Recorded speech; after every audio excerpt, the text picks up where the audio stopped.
Kawawa naman pala talagang kliyente mo, anak. Malinaw na pinahihina ng takot ang loob niya, kaya hindi siya makalaban sa boss niya. At yung boss naman niya, si Yasi ba yun? Pinapamukha pa na si Alma yung masama. Hindi ko nga po maiwasang hindi maisip si Ira eh. Kasi kahit may pagdududa pa rin ako kay Attorney Alon, at kahit pakaramdam ko, minamanipula niya si Ira, hindi ko pa rin magawang masabi kay Ira yung tungkol dun. Kasi natatakot ako eh. Lilet, natatakot saan? Takot po ko na mag-away kami ulit. Galing kong magpayo kay Alma na lumaban siya dun sa boss niya. Pero ako, ito, natuduwag. Eh kasi nga anak, ayaw mo na tuluyang magkasira kayo ni Ira. Opo.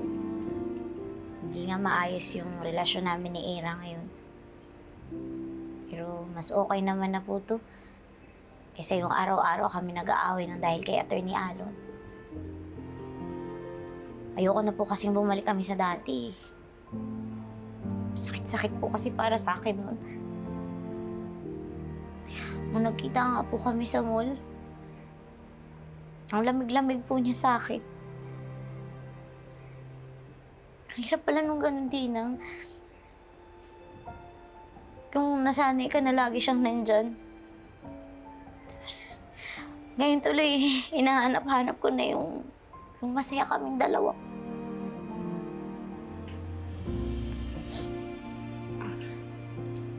Bebe ko, ha? Tama na. Tinitingnan pa lang kita.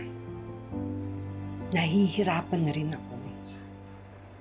Tapos, pinapaalala pa ng mga hawak mong kaso yung problema mo sa buhay.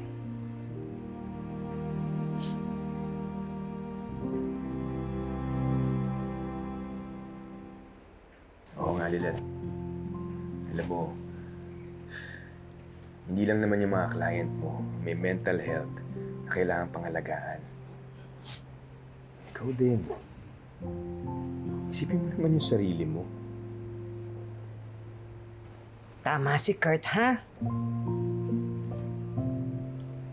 Anak, ano kaya kung mag-leave ka muna? Oo nga, no, Tinang.